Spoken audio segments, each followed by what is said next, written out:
Bien, continuamos con la programación. Y la verdad que es muy difícil presentar a Raúl Rodríguez. Raúl es un músico absolutamente consagrado y desde la facultad, desde el departamento prácticamente no podemos responder a su posición ganada a base de su trabajo, ¿no?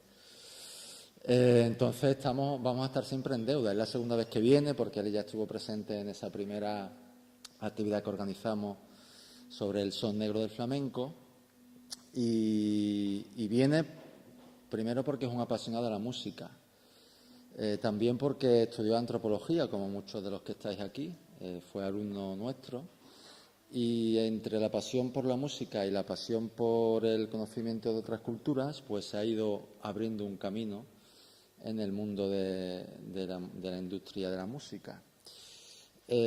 Bueno, hay el título de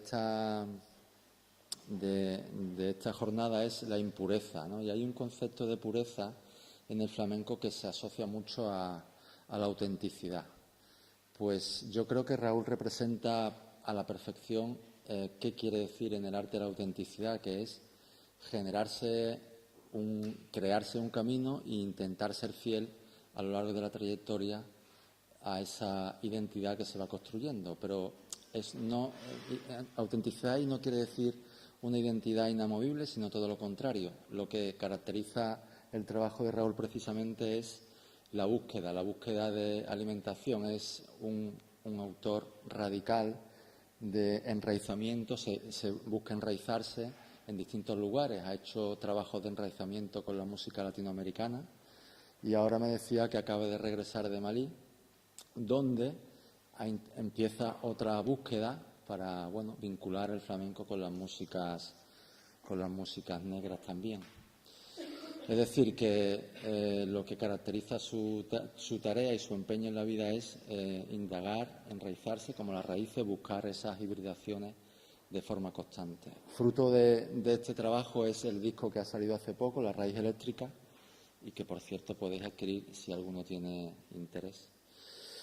Bueno, pues te dejo. Aquí viene con su criatura, entre una de sus producciones de invención y de creación y de genio y de autenticidad, es pues la criatura con la que va a acompañar su disertación.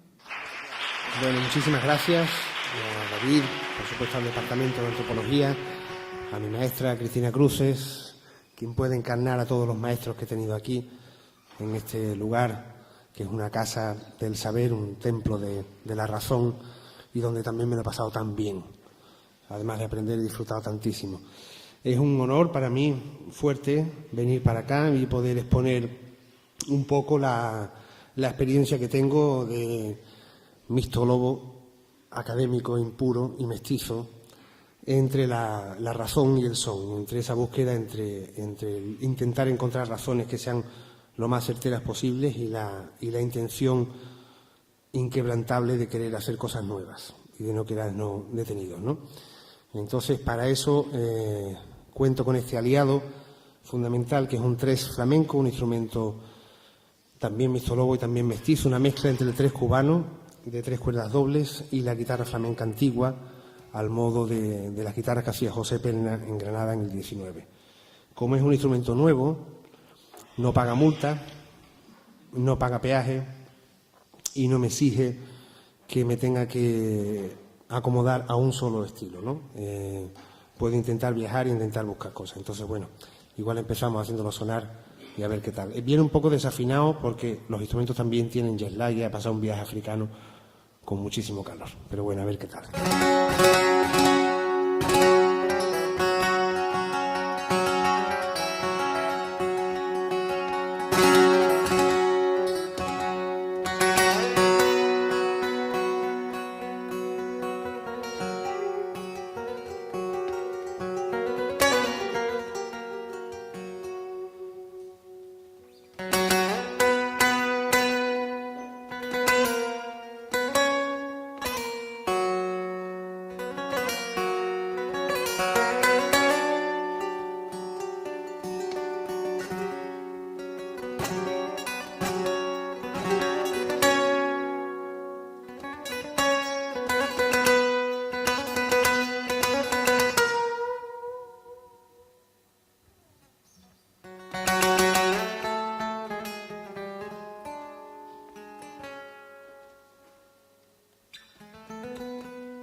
Aquí vengo con mi son a cantarte frente a frente, a bailarte con ambiente y a tocarte el corazón.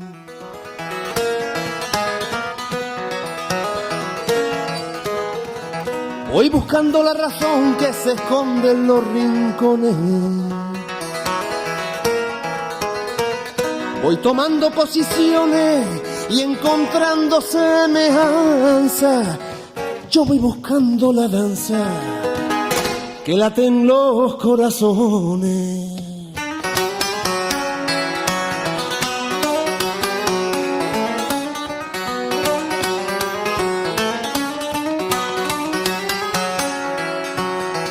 Traigo un son de barco viejo, traigo un punto marinero, ay, traigo un compás compañero que te parte los pellejos.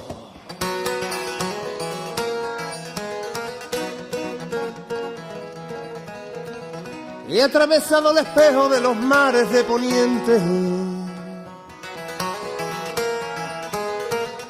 He vivido entre la gente, compartiendo la cultura.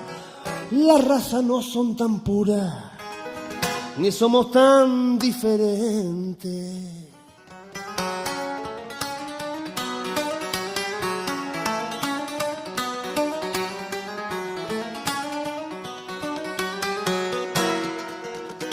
Yo he visto los mismos sones en los puertos más lejanos. Hay ritmos que son hermanos de antiguas generaciones.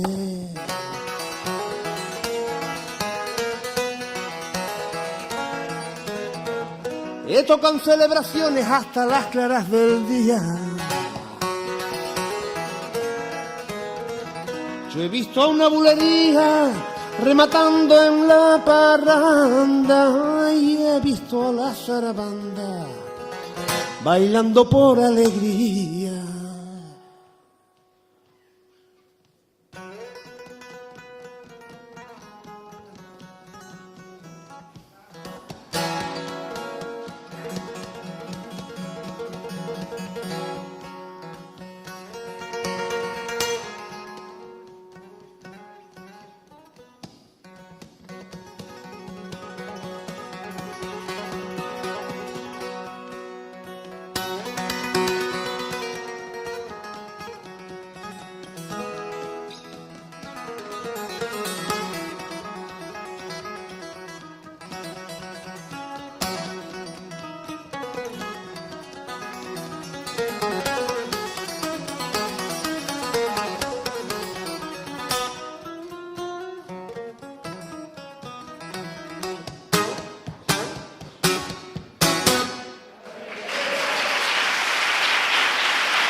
Bueno, muchas gracias.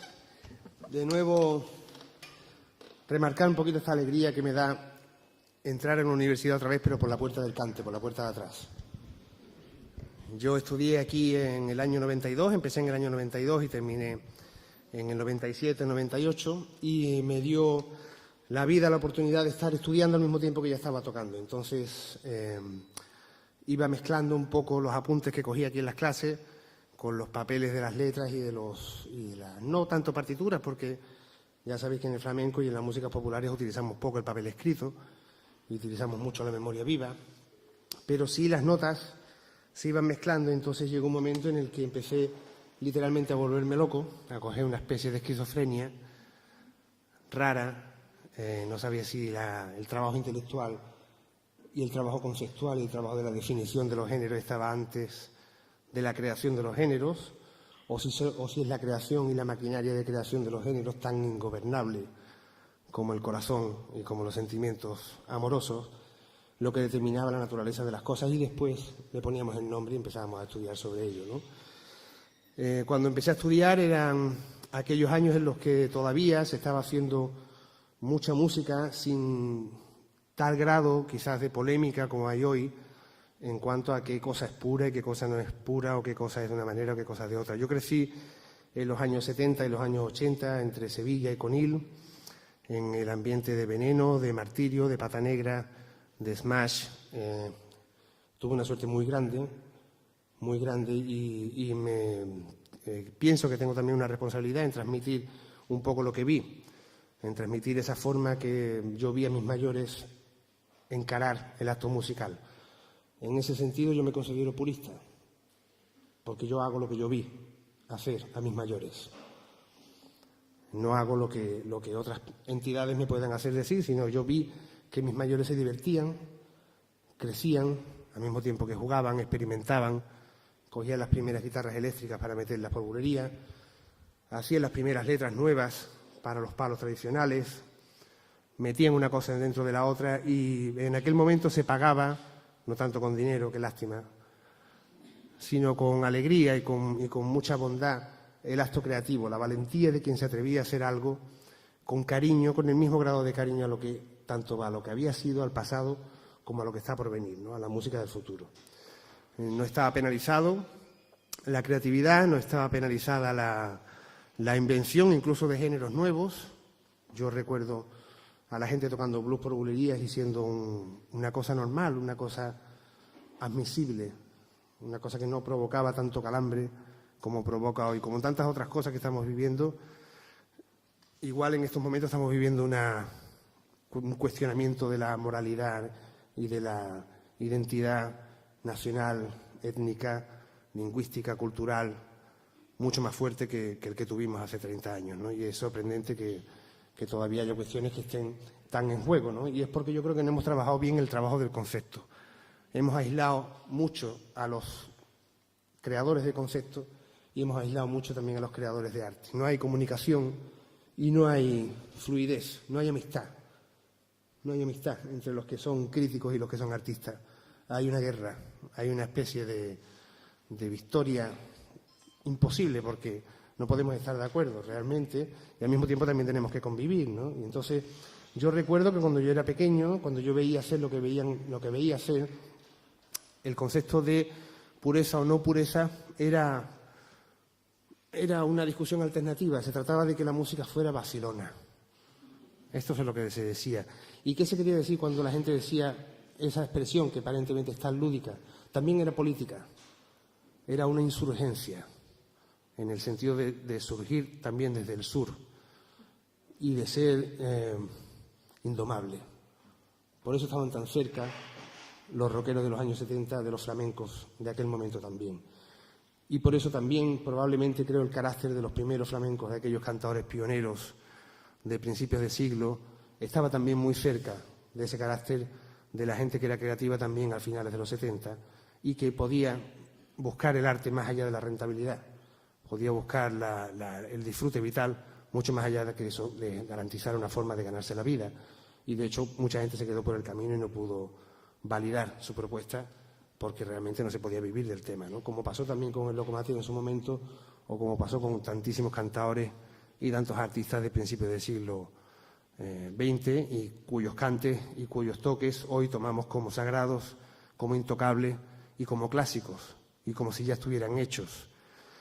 Mi impresión entonces es que los palos los han hecho las personas, los géneros los han hecho los individuos armados con espadas de cuerda, como esta, espada de cuerda de metal doblado, y con las voces y con mucho miedo, pero sintiéndose valientes al mismo tiempo, siendo capaces de arriesgar sobre lo conocido y siendo conscientes de que en realidad en toda fuente cuyo principal mecanismo es la oralidad, hay que tener la doble virtud a la hora de traspasar el pasado hacia el futuro. Esto es algo que, como hoy tenemos grabaciones, MP3 y YouTube, no nos lo planteamos, pero tenemos que pensar en que los cantes, la transmisión de los cantes, se producía de una manera que tú tenías la oportunidad a lo mejor de escuchar un cante una vez en un sitio a una persona. Esto condicionaba tremendamente la transmisión de los conocimientos y no tiene nada que ver, absolutamente nada que ver con lo que tenemos hoy. Hoy podemos tener un debate encendido sobre la identidad sin pensar que en realidad la identidad se mantiene y se reproduce cuando se produce otra vez. Y cuando la creación se produce otra vez, se recrea. Antiguamente, cuando el cante era así, uno iba a un sitio, iba buscando el cante de aquella persona, lo escuchaba, se lo impregnaba y lo repetía. Al repetirlo pasaban dos cosas. El poder de la memoria que está ligado a todas las actividades de la oralidad y a toda la comunicación de la oralidad, tenía que ser fabuloso, fantástico. Hoy, con la memoria que tenemos en las tarjetas de memoria, en nuestros dispositivos inteligentes, es muy difícil comprender aquello, ¿no? Y por otro lado, también la capacidad de encanto con el que está enfrente, la capacidad de seducción al que está enfrente, porque el reproducir un cante se hacía para algo, a veces con valor de uso, cantar para cantar, o bailar para festejar, o a veces con valor de cambio, para poder comerciar y poder vivir un poco de esa actividad, ¿no? Se trata también de seducir al que está enfrente, y para seducir al que está enfrente tiene que haber un margen de creación, un margen de improvisación, un margen de seducción, en el fondo, ¿no? Entonces, cada vez que se transmite el cante, a veces se nos olvida que lo que nos ha llegado como cante clásico, como lo que llamamos hoy puro, puede que solamente sea una foto, una impregnación en algún soporte, sea en un vídeo, sea en un disco, sea en un libro, de una foto de un momento, pero cuando estamos hablando de la tradición estamos hablando de como el proceso que hacen los pintores con la cal, lo mismo que hace la cal. La cal embellece, protege, pero al mismo tiempo también destruye, porque está pintando sobre pintado. Entonces, la responsabilidad de aquellos que transmitían el cante oralmente o lo aprendían oralmente era muy grande, en el sentido en el que había que volver a crear, volver a producir esa sensación de forma lo más completa posible, tanto en letra, en ritmo, en armonía, como en sensitividad, como en la moral, como en el mensaje que se quería estar transmitiendo, ¿no? Esto yo creo que ha cambiado tanto hoy, que estamos en un momento tan extraño históricamente, que este tipo de cuestiones de la impureza o de la pureza creo que es el momento idóneo para que empecemos a tomárnoslo en serio, porque yo, hablando de lo que os contaba, de lo que vi, yo recuerdo cuando empezó el discurso de la pureza y de la contrapureza a tomar partido, y recuerdo que en el principio a los músicos eso no les importaba mucho.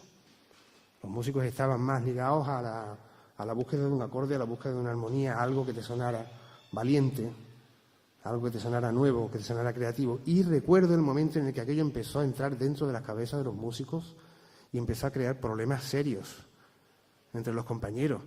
Y unos empezaban a decirse a otros, esto no se puede hacer, y aquello no se puede hacer, y esto sí se puede hacer, pero lo tienes que meter por otro lado, y si quieres hacer cante antiguo lo tienes que hacer de otra forma. Entonces yo creo que tenemos que darnos la oportunidad de poder encontrar vías intermedias para las que encontrar una manera de poder crear dentro de la tradición. Entonces yo me sitúo en este camino. Me busco la vida para hacer un instrumento nuevo. Después de muchos años estudiando el 3 en Cuba, intento adaptarlo aquí a la tierra andaluza. Resultó que estaba en aquellos años estudiando la guitarra de Morón de la Frontera, enamorado totalmente del toque de Diego del Gastor, de Diego de Morón, y me llevé el 3 a Morón, y con esta experiencia de introducir a un forastero, supuestamente forastero, dentro de aquel territorio, fui creando un lenguaje propio con el que hacer un instrumento nuevo, ¿no? Después me di cuenta de que yendo hacia detrás también en realidad estábamos yendo hacia adelante. Y, por ejemplo, hay instrumentos de 3 cuerdas dobles en el siglo XIV, anteriores a la guitarra. También instrumentos que fueron de los primeros que viajaron a las colonias americanas y que tomaron allí forma en muchos de los instrumentos de caja pequeña que se tocan en muchos países de Latinoamérica, como puede ser el charango boliviano, el cuatro venezolano, otros muchos instrumentos, ¿no? Intento buscarme un instrumento nuevo para poder tocar música que esté a la misma distancia de todos los puertos, en medio del mar, dentro del tráfico, de ese tráfico de comercio que ha dibujado quiénes somos, la idea de identidad que tenemos. Y intento buscarme también una disciplina nueva, y esto es lo que creo que puede ser a lo mejor interesante para la gente que esté ahora en época académica, o bien al contrario, maestra, si usted me dice que no, pues yo lo retiro y me voy para mi casa tan tranquilamente. La ventaja de no ser profesional de algunas cosas es que no tienes que perder tu condición de amateur, en el sentido de seguir siendo amador y amante. Entonces, como no me gano la vida con la antropología, pues intento divertirme, ¿no? Y entonces busco una tendencia que sea una antropomúsica, que sea una disciplina intermedia.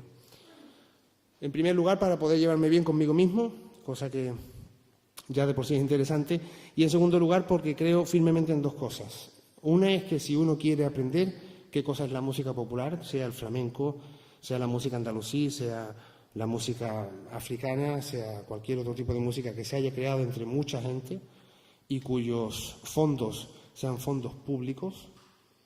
Esto es interesante porque muchas de las veces las polémicas que se crean hoy entre si se puede hacer una cosa o no se puede hacer una cosa con el lenguaje tradicional, yo lo reduzco a términos económicos y políticos. Yo digo que si estás versando mal fondos públicos, probablemente estés cometiendo un delito. Si los fondos son tuyos, cuando tu letra es tuya, cuando tu melodía la has trabajado tú o tu instrumento la has trabajado tú, las posibilidades de que alguien te impida hacerlo son menores. Pero si efectivamente estás trabajando sobre material que ya está hecho, letras populares o letras de autores que se saben quiénes fueron, pero no están registrados en autores, evidentemente estás conviviendo con la memoria de otra mucha gente, estás habitando la casa de muchos abuelos. Si te metes en la casa de los abuelos y haces obras sin el permiso de los hijos, probablemente te pondrán impedimentos, ¿no? Y a nivel artístico probablemente eso sí sea un delito, o sea, tipificable como delito, creativamente, la mala versación de fondos públicos. Entonces, creo que realmente el que quiera estudiar un poco la música popular tiene que aprender a tocar, lo que sea, para entrar dentro del lenguaje de la performance que sucede cuando sucede, porque lo que sucede cuando sucede tiene una lógica que es muy diferente a lo que uno piensa que está sucediendo cuando lo ve desde fuera, ¿no? Y en muchos de los casos de los estudios históricos y antropológicos, el observador ha intentado mantener la objetividad, pero como bien nos decía Bourdieu, ¿no? Había que objetivizar al objetivador que objetiviza. Y incluso el hecho de que te coloques como objetivo y como supuestamente persona ajena a la intervención en el asunto ya es una intervención, ya es un no intervencionismo, ya es una postura política realmente. Y en realidad también ya de esa forma estás modificando lo que está sucediendo. Entonces, ya que se va a modificar lo que está sucediendo, ¿por qué no modificarlo desde dentro? ¿No? Entonces, creo que aquel que quiera verdaderamente aprender, tiene que aprender a tocar. No digo que haya que ser maestro en nada, pero sí alumno en algo. Entonces, uno no tiene por qué ser un fenómeno tocando, por ejemplo, si va a tocar flamenco la guitarra flamenca, cantando o bailando. Puede tener una patadita, puede tener una letrita, o puede saber hacer compás, bien o regular, pero no salirse, mantener aquí, ahí, y a dos, como dicen en Morón, que es la única manera que no te expulsen de ninguna fiesta por bulería, porque aquí caben todos los remates y caben todos los cierres y caben todas las cosas, y es el mismo compás que lleva el corazón. Pum, pum, pum, pum, pum, pum. Tocar las palmas, cantar, bailar, poner los botellines, hacer de comer, saber convocar a la gente o incluso colocarse de callaor, que es una posición muy importante en la fiesta y que últimamente escasea mucho, ¿no? Hay que tener muchísimo arte para que una fiesta sabe callar al personal, ¿no? Con la miradita, niño, eso también es importante. Y si participas como callaor, con tu oreja de 1,5 metros y no dejando que nadie tenga la lengua tan larga como para hablar de las cosas mientras las cosas están sucediendo, como para no dejar escuchar el silencio, esa cosa tan importante. Si te colocas como callador, al menos participas. Y entonces comprendes lo fundamental que está sucediendo cuando está sucediendo. El acto de la música colectiva, de la música popular, es un acto espiritual, es un acto físico también, es un acto de valor. Te estás jugando literalmente el pellejo. O sea, si haces algo que no debes hacer, la posibilidad de ser lesionado físicamente existe. No hay que descartarla. Y la posibilidad de ser lesionado moralmente, anímicamente, éticamente, es muy fuerte, es muy poderosa. Por eso que estoy hablando, porque estás pisando tierra quemada. Tienes que pisar como aquellas fiestas que hay, ¿no? en Castilla, ¿no? Sobre que la gente pisa las brasas. Estás pisando fuego, estás pisando territorio que está quemado. Y son los fuegos de los muertos, son los fuegos de los recuerdos, son los fuegos de las memorias vivas. Hay que pisar con ese arte que se pisa en esas fiestas, ¿no? Con mucha determinación, para que tu propia pisada cree un aire en ese momento que no te queme la planta del pie.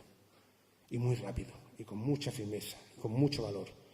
Es la única manera de entrar dentro del juego. Y si entras dentro del juego, comprendes un poquito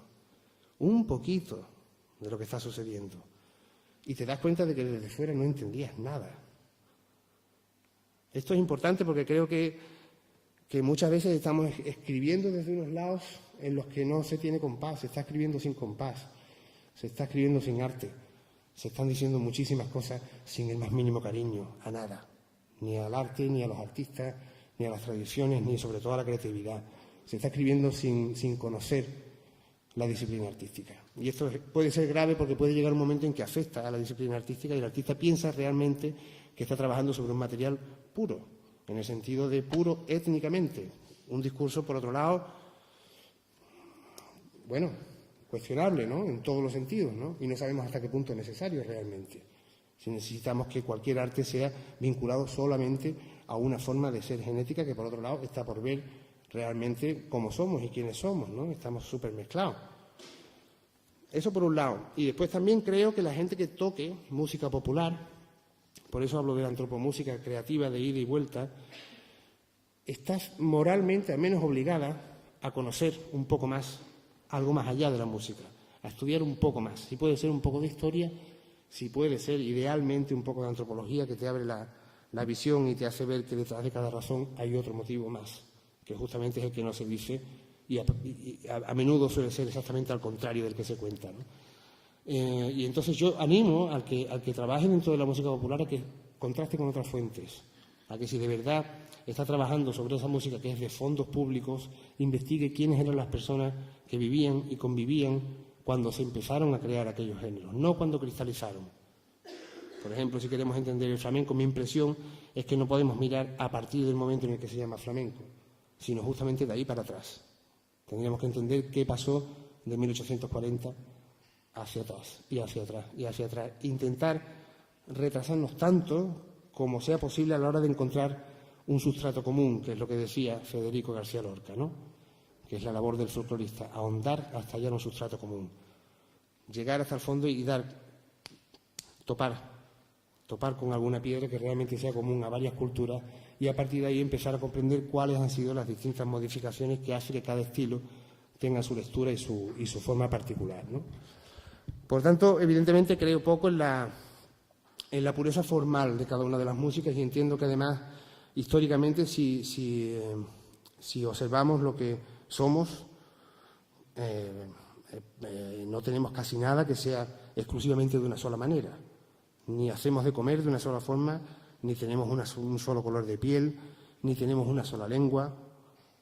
Y la identidad que tenemos en Andalucía, la riqueza, la gran riqueza que tiene, es la de ser un filtro maravilloso de tantísimas y tantísimas y tantísimas influencias, ¿no?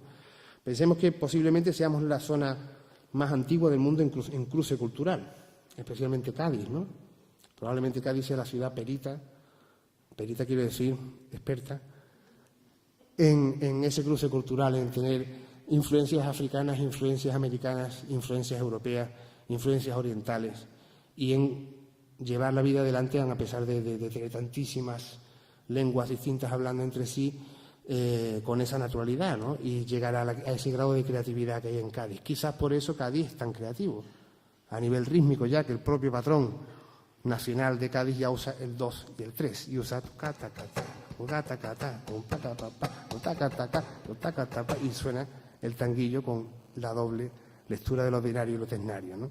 El propio ritmo ya principal de Cádiz es un ritmo mestizo y muy mixtolobo. Entonces, y las letras, ¿no?, y la creatividad del carnaval. Entonces, creo que lo mismo sucede con Sevilla, y lo mismo sucede con los puertos, y lo mismo sucede con el triángulo donde podemos englobar la música flamenca, ¿no?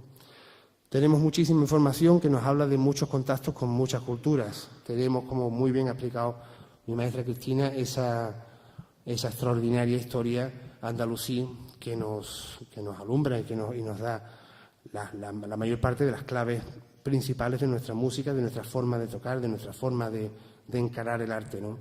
Tenemos, por supuesto, también la influencia africana, la influencia negra derivada de la venganza dulce del tráfico de esclavos, de esa práctica tan horrible y tan poco comprensible hoy, pero que sucedió durante cientos de años y que hizo que Sevilla y Cádiz fueran centros principales del tráfico de esclavos durante cientos de años y que tuvieran esa presencia negra aquí que superaba el 10 o el 15% en algunos momentos del siglo XVI o XVII, ¿no? Los rastros están ahí, hay muchísimas noticias, como bien sabe Jesús Cosano, que ha hecho un libro fabuloso llamado Los Invisibles, Hechos y Cosas de los Negros de Sevilla, y como otra mucha gente que está trabajando en esa misma línea, viendo los rastros que quedan a nivel rítmico, a nivel melódico, a nivel de expresión, a nivel también de técnicas de cuerda.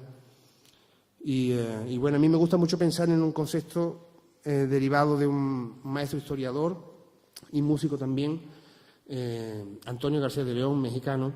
Él habla del Caribe afroandaluz.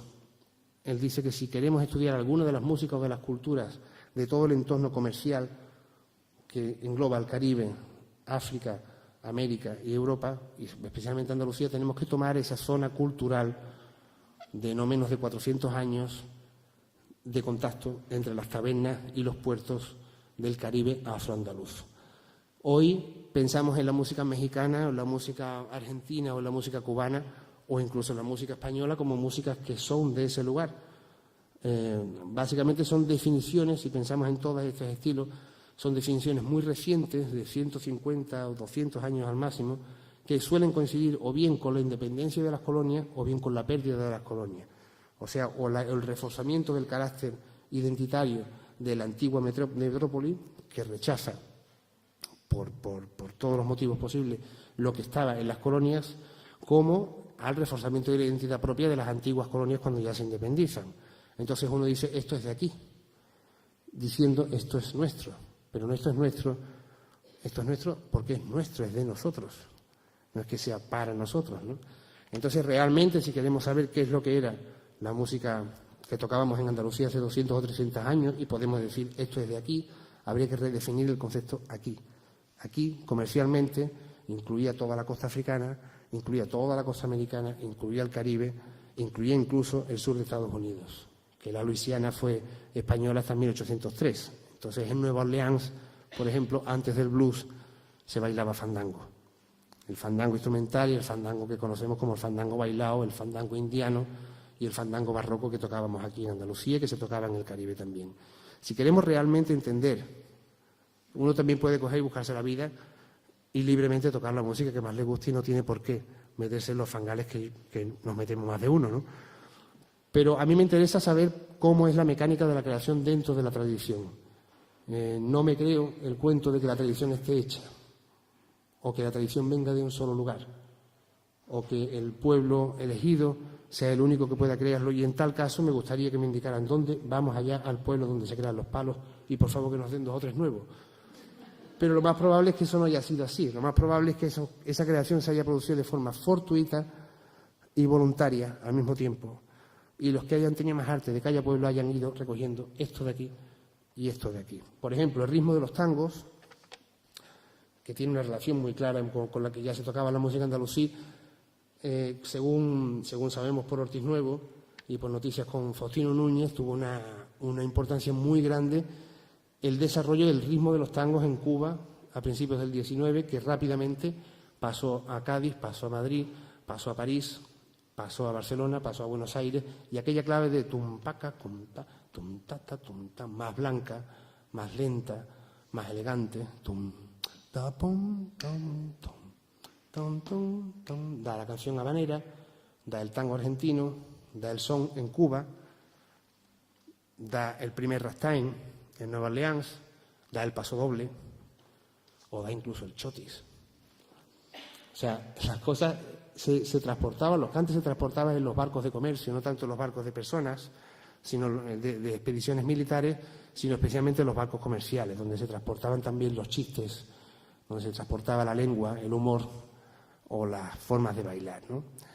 Entonces yo creo que tenemos que hacer un esfuerzo para intentar hacer un mapa anterior para comprender estas músicas orales dentro de la dinámica en la que se han creado, que es esa dinámica un poco tabernaria, en el doble sentido, muy antigua, pero también de taberna, de esa negociación que se produce cuando quieres que te digan el óleo, prefieres que no te lo digan, cuando buscas esa mirada, cuando encuentras esa forma de negociar tu arte o el arte que tiene el otro con lo tuyo, ¿no? De esa misma manera en la que suceden las cosas en las fiestas hoy, que según yo la entiendo, solamente se gobiernan realmente por 3 leyes desde dentro de la música, que son la ley del ritmo, la ley de la afinación y la ley de la emoción. Si uno tiene ritmo, tiene compás y conoce un poquito el ritmo en el que se está tocando lo que se está tocando, bien. Si tiene un poquito de afinación, también. Y si tiene otro poquito de emoción y lo que está diciendo es verdad, también. Aunque estés tocando un instrumento forastero a esa tradición, puedes entrar dentro. Puedes entrar dentro. Lo que no se puede hacer es sin compás, sin afinación y no siendo verdad, ¿no? Ahí ya se encuentran unos problemas. Entonces, mi labor se trata un poco de entrar en ese campo peligroso, desde luego, en ese campo minado, lleno de, en el doble sentido también, que por un lado hay materiales preciosos y minerales preciosos, y sensación de estar en una mina, sensación de estar en el fondo de la tierra, buscando solamente con la lucecita de la intuición, como los mineros, y al mismo tiempo de ser un campo minado muy peligroso porque está lleno de muchos recuerdos de mucha gente y es muy fácil dañar las susceptibilidades y hacerle daño a la memoria de las personas, ¿no? Yo entiendo que debemos hacer cosas nuevas, pero estudiando un poco qué es lo que ha sucedido, poniéndonos en relación con los que ya son familiares antiguos, dándonos abrazos con músicas y con estilos con los que ya hayamos tenido alguna relación y compartamos cosas, ¿no? Este es el plan mío de trabajo, ¿vale? Normalmente hago una lectura más profunda en la rama americana, la rama caribeña, y últimamente estoy teniendo una querencia muy, muy fuerte por investigar realmente qué pasó con las músicas mandinkas o malinqué de la zona de los esclavos, de la costa de la que llegó a llamarse incluso la costa de los esclavos. ¿Cómo no estaría la cosa? Que le pusieron incluso el nombre, ¿no? Y, Óscar, esto se me va a caer, ¿no? Mire, no está puesto ya, mira. Y entonces, bueno, ando un poco con ese trabajo últimamente muy fascinante, porque uno debe pensar que desde aquel lugar transportaron a la fuerza a muchísimas personas, millones de personas, y se las llevaron quitándole todo lo que tenían, las casas, la ropa, las relaciones personales con otra gente, desagrupándolos para que no pudieran hablar la misma lengua, separando a las familias, no dejando que las familias se reprodujeran familias de esclavos en los puertos de origen para que la gente pudiera seguir trabajando tanto en el campo doméstico como en el campo del campo, ¿no? Y de las bestias, y haciendo grandísimas barbaridades, ¿no? ¿Qué pasó? Que lo único que no se les pudo robar a los esclavos es lo que tenían del pellejo para adentro. Se lo quitaron todo, pero de la carne para adentro quedan otras cosas. Queda el ritmo, queda la memoria, quedan los ritos, queda la emoción, queda la manera. Y entonces en toda esa diáspora de esclavismo podemos ver muchísimos rastros comunes, podemos ver ritmos comunes, muchos ritmos que tienen la clave de 12 tiempos, que trabajamos en la bulería, en la soleá, en las alegrías, en la petenera, en la seguidilla, incluso si lo contamos a la mitad. Esa clave de 12 tiempos está muy, muy relacionada con músicas de esa zona de la costa occidental africana que utilizan la cuenta doble de 3 y 2 y que suelen rematar cuando terminan en el 12. Tenemos noticias de que la zarabanda, por ejemplo, fue uno de los primeros ritmos que ya trabaja esa clave de 12 tiempos y que es en su momento un blanqueamiento, una adaptación blanca y local de los ritmos que bailaban los esclavos a partir del 15 y del 16. Lo mismo sucedió con los fandangos, con el ritmo originario del fandango y el zapateo, y la práctica del zapateo, o con los tangos y con las rumbas posteriormente, ¿no? Para no estirarme mucho, que ya sé que David está mirándome un poco con la cara de tal, y sabiendo que un poco la temática de hoy está más centrada en la influencia andalusí, me gustaría nada más marcar dos puntitos con respecto a esto. Una es que esta posibilidad de ser músico y estudioso al mismo tiempo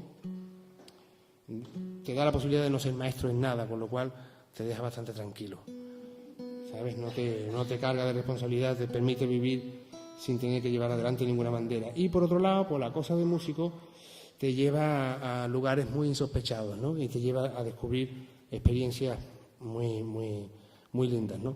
Por la parte de la investigación pude conocer los detalles de la historia de un personaje relacionado con la cultura andalusí que es muy importante para nosotros y del cual no hemos tenido igual una lectura suficientemente ajustada a la importancia que ha tenido nuestra cultura. Y se trata de Siriap. Siriap es un personaje al que Paco de Lucía dedicó un grandísimo disco y una composición magistral. Un personaje muy importante para nuestra cultura, como digo, nacido a finales del 700 en Bagdad, hijo de esclavos de la corte que ya habían sido liberados, y le decían Siriap porque cantaba muy bien, tenía esa voz de mirlo, y por eso decían Siriap, que es el mirlo, y tenía su piel negra, su piel oscura.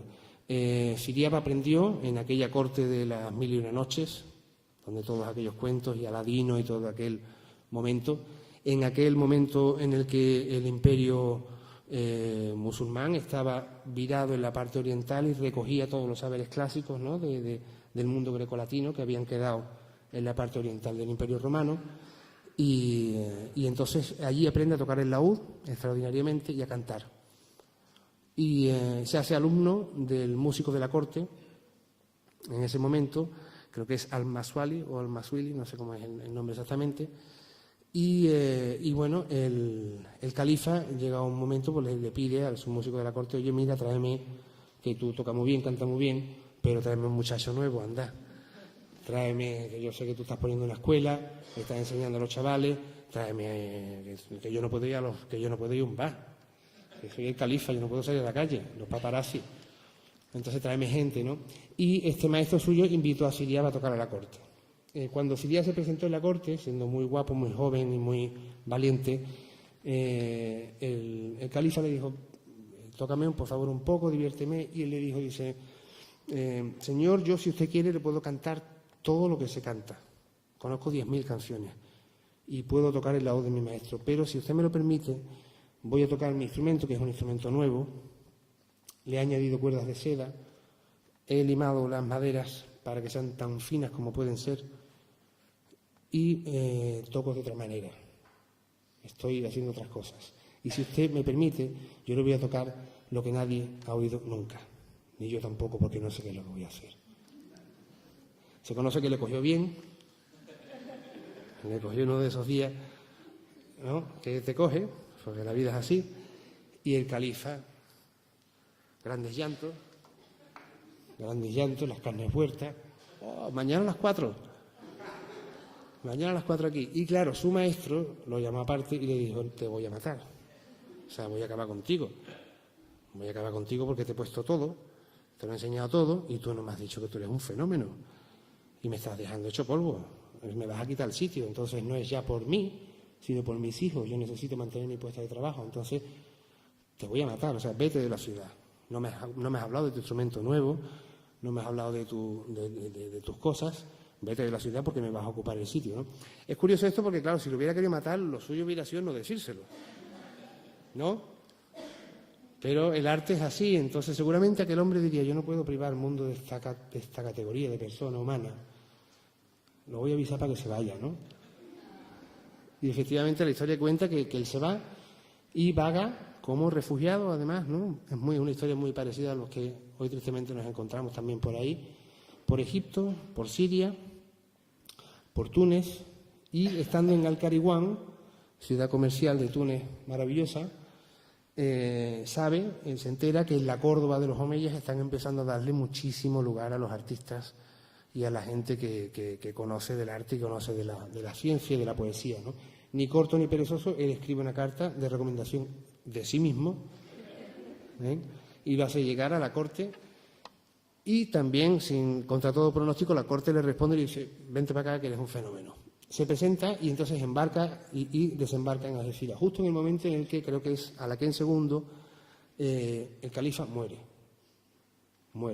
Pero como sabían que estaban esperando a ese músico que iba a llegar, mandaron a un personaje judío a que fuera a buscarlo al desembarco en Algeciras. Lo fue a buscar, dio con él, porque claro, él llegó y dijo: otra vez, qué mala suerte la mía, qué cosa más bética, qué cosa más de man que pierda, que tengo que otra vez que venirme para atrás. Y no, efectivamente dieron con él, se lo llevaron a Córdoba, y creo que es Abderramán II el que le da una casa con alguna gente trabajando allí para que tenga algo de servicio doméstico y 3 días de descanso. Ole de verdad, ¿no? Ole, porque es que ahí es donde de verdad se sabe, claro, porque la cultura es tan importante, porque los gobernantes tienen un respeto por la gente que ejerce la cultura. Si no, ¿de qué vamos a vivir? Bueno, al 4.º día, él le explica al califa lo que quiere hacer, ¿no? Y extiende su importancia en muchísimos campos. Monta la primera escuela de música, el primer conservatorio de España, de Europa y del mundo occidental. La primera escuela donde empieza a hacerse fuerte todo el repertorio de la música andalusí, donde se crea el ritmo de la zambra y donde empiezan a establecerse sistemas de enseñanza de una música que hasta entonces había estado aparentemente en el limbo de los sentimientos de la masa de la sangre y del duende que entra por donde pueda entrar. Él empieza a sistematizar y empieza a enseñar. Y en esa misma escuela ejerce la innovación tecnológica probablemente más poderosa en el mundo de las cuerdas, porque duró cerca de 1000 años. Introduce una 5ª cuerda en el laúd. El laúd hasta ese momento tenía 4 cuerdas asociadas a los 4 humores hipocráticos. O sea, la teoría de los 4 humores, de los 4 líquidos de Hipócrates y de la medicina antigua grecorromana, ¿no? Que eran la bilis negra, la sangre y la flema. Cada uno de los 4 cuerdas tenía un color y se asociaba a uno de esos humores, ¿no? Es bonito decirlo porque se decía que la teoría de los humores explica los temperamentos. Temperamento en su origen quiere decir la mezcla justa, el estar temperado. Quien sepa un poco de portugués sabe que alinear una ensalada se dice temperar la ensalada. Temperar realmente es que estén equilibrados esos 4 humores, ¿no? Entonces, derivado de mucho del saber aristotélico y del saber grecolatino que quedó en aquella parte del Oriente, las 4 cuerdas del laúd estaban asociadas a esos 4 líquidos. Pero Siriac dice, esto está muy bonito, pero a esto le falta algo. Y le añadió una 5ª cuerda de color rojo intenso que simbolizaba el alma. Me decía, esto le falta otra cosita. Al añadir esa 5ª cuerda se abre una posibilidad armónica y una posibilidad de técnica, de instrumentación, que empieza a dar lugar a la llegada a la guitarra, muchos cientos de años después. La guitarra solo incluye la 6ª cuerda, creo que a principios del 19. O sea, son casi 1000 años de innovación tecnológica. Las primeras guitarras tienen 5 cuerdas durante muchísimo tiempo, ¿no? Esto por ahí. Tenía también un perfil muy bonito porque él tenía 2 muchachas que le trabajaban de MP3. Entonces él componía por la noche. Cuando se estaba quedando dormido, como no había grabadora, cuando se estaba quedando dormido y sacaba esas cosas que se sacan, ¿verdad? Cuando estás a punto de caer. Y ahora. Y se levantaba y les decía a las 2 muchachas que tenía allí con los laudos, niña, y se acostaba. Y al día siguiente se levantaba y les preguntaba, y dice, ¿anoche qué? Pues mira, pues sacaste esto, eso no vale nada. A ver, hazlo otra vez. Sí, a ver.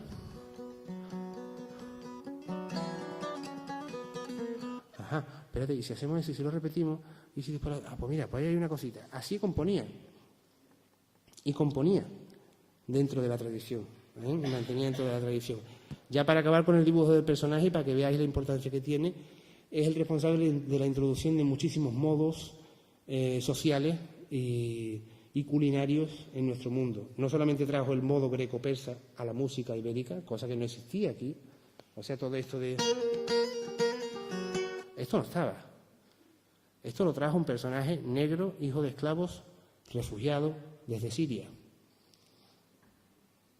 Igual a la gente que están llegando desde allí, hoy, si le diéramos otro tratamiento, si intentáramos aprender de la cultura que tienen, igual nos sorprendíamos mucho, ¿no? Y podríamos pensar en otra cosa. Bueno, pues entre estas cosas es el introductor del ajedrez, es el introductor de la raya al lado. Sí, porque antiguamente la gente se pelaba, bueno, el pelo caía para adelante y vámonos, ¿no? Aquí ya, o entonces él dice, no puede ser, hay que tener la vista al descubierto y las orejas al descubierto. Y en el Mediterráneo hace la misma calor en todos lados. Entonces, en vez de, vámonos, un poquito por aquí. La raya al lado. El primer hombre que tenía desodorante. Se dice que era el primer hombre que olía bien. La primera pasta de dientes con buen sabor.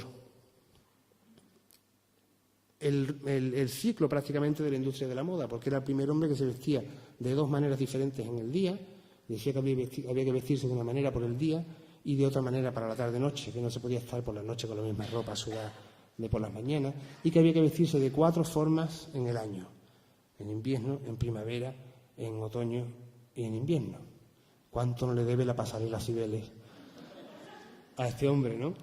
Y después, a nivel culinario, muchísimas otras cosas. Por ejemplo, el responsable de que bebamos el vino o lo que queramos beber en copas de vidrio y no de metal o de madera, porque son mucho más higiénicas y mucho más bonitos. El responsable de que comamos con un mantel de cuero encima de los platos, de que comamos en 3 platos, sopa o ensalada, plato fuerte y postre, e incluso chupito al final. Yo no sé ya los alcoholes que se gastaran en la época, pero con su poquita de miel y bueno, muchísimas otras cosas. O sea, la superstición, por ejemplo, del número 13, el uso de los espárragos trigueros, las habas tiernas, las alcachofas. Todas estas cosas nos llegaron con este hombre siriano. ¿Hasta qué punto no desconocemos nuestra historia? Que en vez de tener las avenidas y las plazas dedicadas a quien deberíamos tenerlas dedicadas, ¿no?, las tenemos dedicadas a quienes están dedicadas, ¿no? Hay mucha gente que ha aportado de una manera incluso notoria, como en el caso de Siriá, porque hay mucha documentación que avala su historia, pero en el caso de las músicas populares y de la música cuya única pureza que exige verdaderamente la del corazón, la de ser honesto y ser sincero con lo que uno hace, ¿cuántas cosas no habrán pasado que no nos las ha contado nadie? Bueno, muchas gracias.